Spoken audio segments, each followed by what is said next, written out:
Hi guys, welcome to session 2 for my COVID isolation training series. This session will be mainly focused on strength-based exercises. Same as before, when it comes to resistance for these exercises, you can either use a water bottle filled up, 1 liter of water equals 1 kilogram of weight. This is a 2-liter bottle, so it equals 2 kilograms. You can use a heavy book, so large book, hardback, about 3 kilograms in weight. Other option, if you have equipment at your disposal, use that equipment. Kettlebells, dumbbells, barbells. I have a weighted medicine ball, 6 kilograms, so I'll be using that for some of my exercises. Remember also, when you're doing these exercises, make sure you have a towel for barrier control, just to keep things nice and clean. And make sure you have water at hand so you can stay hydrated through the exercises. So, like I said, our last session was more of an introductory session with some basic exercises. This one is going to be more of a strength-based session. So if everyone's ready, let's get into it. Our first exercise today, guys, is the static inchworm.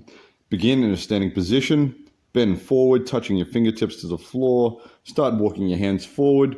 Continue walking your hands forward until you're in a push-up position while keeping your legs straight. Slowly walking your hands back in, returning to the start position, completing 4 to 6 repetitions. If you have available space, you can walk your feet in towards your hands and continue on in that motion. This exercise targets our back, shoulders, abdominals, hamstrings, and calves. It benefits building endurance, increasing our coordination. It's not advisable if you have any arm injuries, shoulder injuries, hip injuries, high or low blood pressure due to the nature of the exercise. While performing the exercise, avoid excessive momentum and falling onto your shoulders on the push-up portion of the exercise.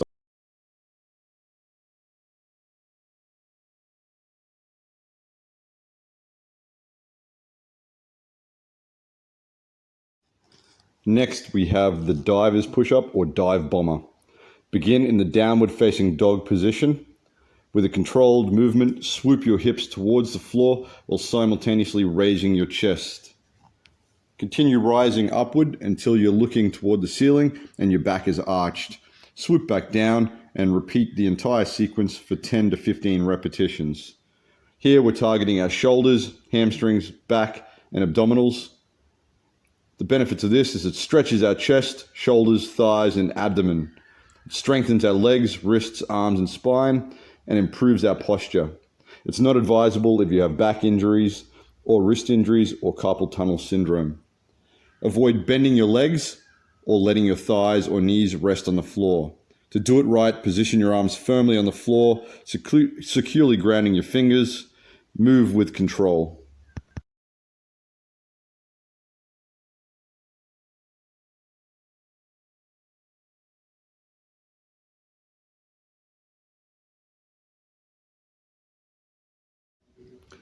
Now we come to step up. Beginning in a standing position behind a flat bench or an elevated platform, place 1 foot onto the bench. Step up onto the bench using your right hamstring and glute to complete the movement. Lower that leg down and repeat for 10 to 12 repetitions without removing your foot from the bench.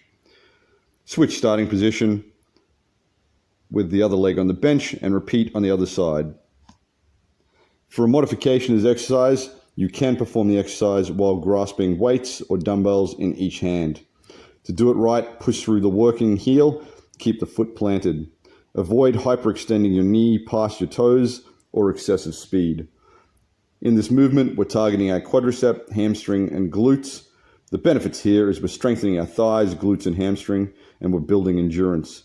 It's not advisable if you have any knee issues.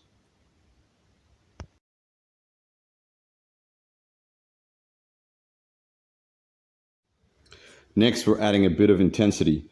We're going to a skater's lunge. Stand with your legs spaced wider than shoulder width apart and your toes pointing forward.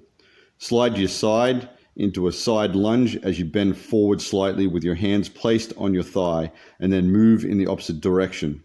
Slide back and forth for 45 to 60 seconds.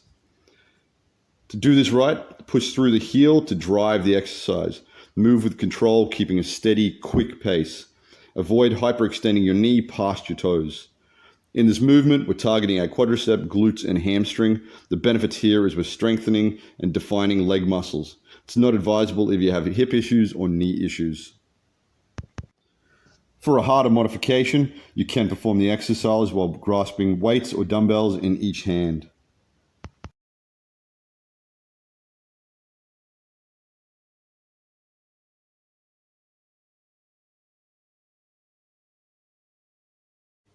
Next, we have lateral step overs. Stand next to a flat bench. Raise the knee of the leg closest to the bench and then lower it down on the opposite side of the bench. Lift the opposite leg to meet the other, bringing your feet together. Reverse the motion until you are standing with both feet together in the starting position. Continue for 15 to 20 repetitions. Avoid excessive speed, sloppy form, or allowing your knees to hyperextend past your feet. To do it right, maintain a steady, even, but modest pace. Push through your heel to drive the movement. Here we're targeting quadriceps, glutes, and hamstring. Benefits here, strengthening leg muscles and building endurance. Not advisable if you have hip issues.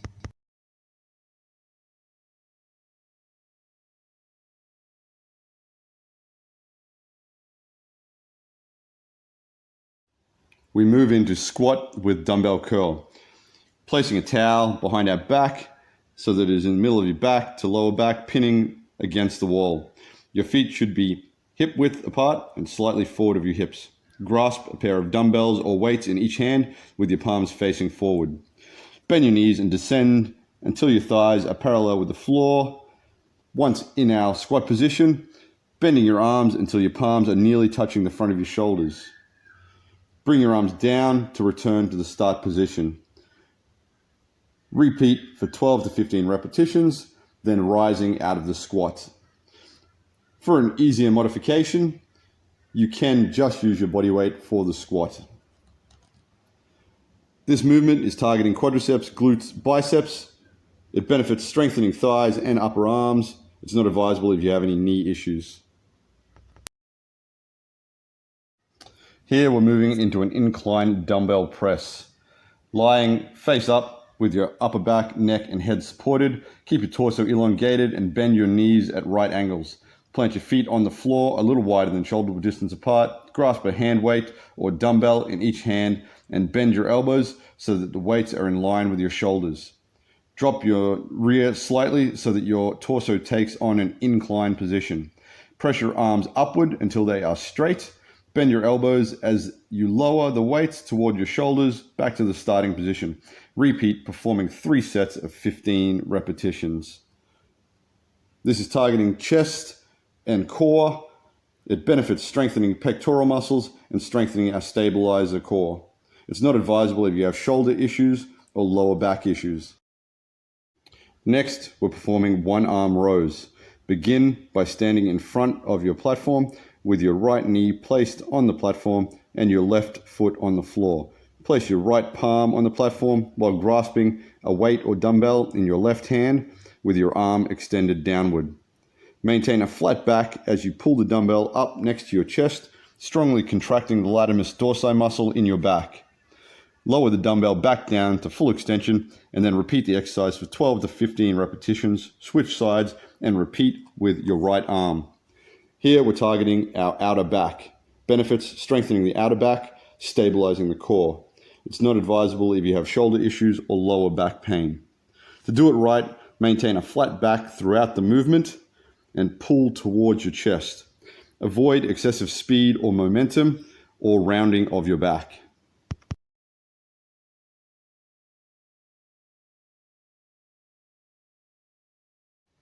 Now one of my favorites, tricep kickbacks.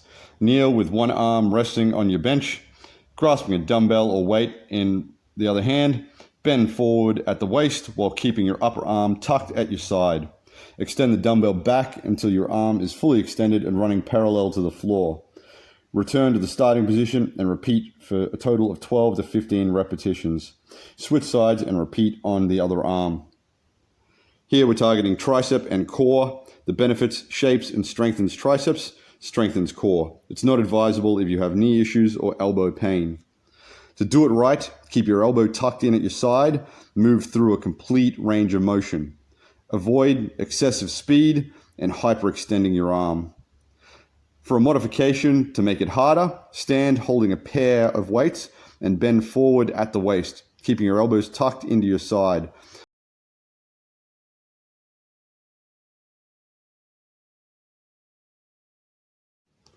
Now we move on to hamstring flexibility. Begin standing on one foot with the other leg outstretched and placed on a bench to your side. While keeping the supported knees soft and your abdominals braced, bend toward your knee and hold for 20 to 30 seconds. Switch sides and repeat. This targets our hamstring and glutes. The benefits are stretches our hamstrings and our gluteals and promotes better balance. It's not advised if you have any hamstring injuries. Avoid excessive speed and bouncy repetitions. To do it right, keep your abdominals braced, maintain soft knees.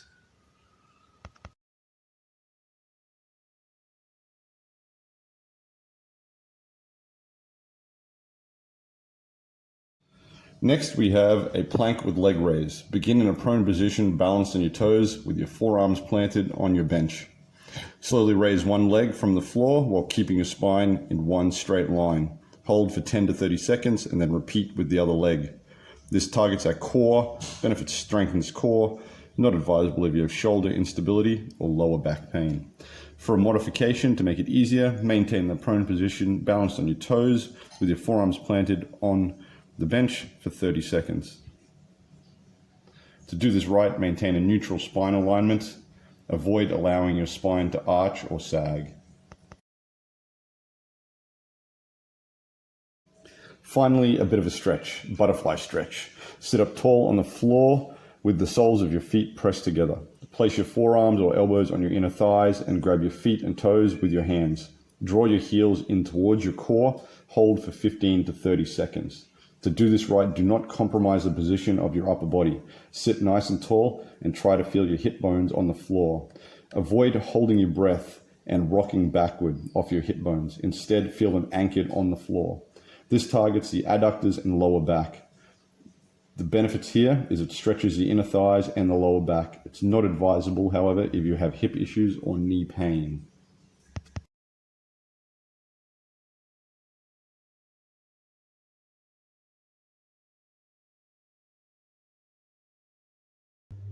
All good, guys. So that completes session 2. Like I said, that's a strength-based session. Remember, once you finish your workout, always hydrate, plenty of water.